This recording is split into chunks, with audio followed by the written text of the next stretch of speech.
రంగారెడ్డి జిల్లా చిలుకూరు బాలాజీ దేవాలయంలో రాష్ట్రంలో నెలకొన్న వర్షాభావ పరిస్థితులు తొలగి సమృద్ధిగా వర్షాలు కురవాలని ప్రత్యేక వర్ణ జపాన్ని ఘనంగా నిర్వహించారు. ఉదయం ఉస్మాన్ సాగర్ గండిపేట జలాశయంలో నడుములోతు నీటిలో నిలబడి ఆలయ ప్రధాన అర్చకులు శ్రీ సిఎస్ లక్ష్మీ నరసింహం నేతృత్వంలో ఆలయ అర్చకులు వేద పండితులు ఈ వైదిక అనుష్ఠానాన్ని నిర్వహించారు. వేద భవనంకు చెందిన డాక్టర్ వి శ్రీరామ ఘనపాటి నాయకత్వంలో ఋత్వికులు తైత్తిరీయ సంహితలోని వరుణ జప మంత్రాలను సంప్రదాయబద్ధంగా 108 సార్లు పారాయణం చేశారు. శ్రీ చిలుకూరి బాలాజీ అనుగ్రహంతో వరుణదేవుడు ఇంద్రదేవుడు ప్రసన్నులై రాష్ట్ర వ్యాప్తంగా సమృద్ధిగా వర్షాలు కురిపించాలని ప్రత్యేక ప్రార్థనలు చేశారు.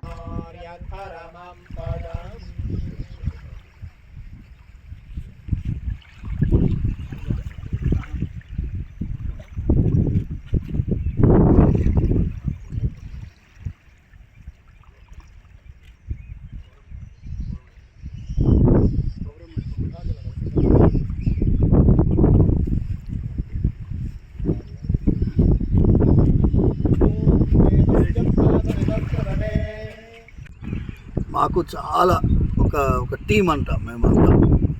ఎందుకంటే ఇప్పుడు స్వామివారి వైభవాన్ని అన్నగారు వివరించారు.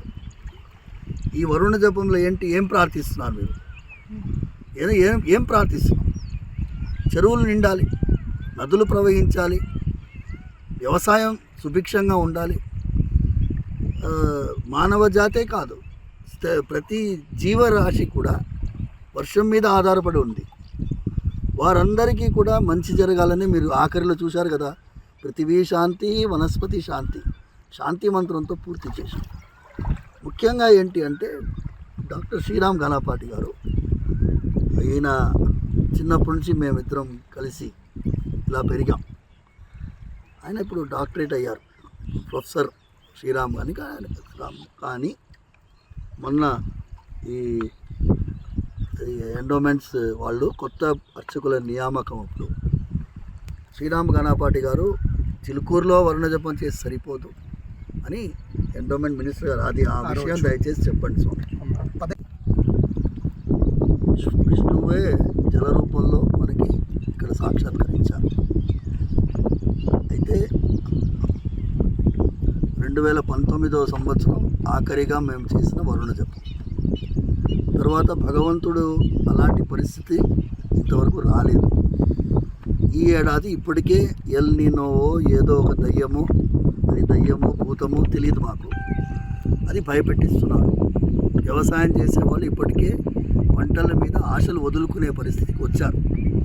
అందుకోసం ఈరోజు అతి అవసరంగా, ఇది ఎమర్జెన్సీ అంటారు కదమ్మా, అంబులెన్స్కి ఫోన్ చేస్తే వస్తారు. అలాగే వరుణదేవుడు స్వామివారు ఆజ్ఞాపించి సమృద్ధిగా వర్షాలు కురిపించాలి, ఈ డెఫిసిట్ రెయిన్ఫాల్ కూడా ఫిల్ చేయాలని ప్రార్థించాం. ఇది తెలంగాణకే కాదు, ఆంధ్ర కాదు, ఈ దేశమంతా సుభిక్షంగా ఉండాలి. కాలే వర్షతి పర్జన్య పృథివీ సస్యశాలిని దేశోయం క్షోభరహిత. ఆకలి బాధ అనేది లేకుండా స్వామి చేయాలని మనస్ఫూర్తిగా ప్రార్థిస్తూ, మీరందరూ కూడా ఈ మీడియా ముఖంగా మేము చెప్పేది ఏంటి అంటే, మీ ప్రాంతాల్లో ఉండే దేవాలయాల్లో భక్తులు అర్చకులే కాదమ్మా, అందరూ ప్రార్థించాలి. సర్వేద్ర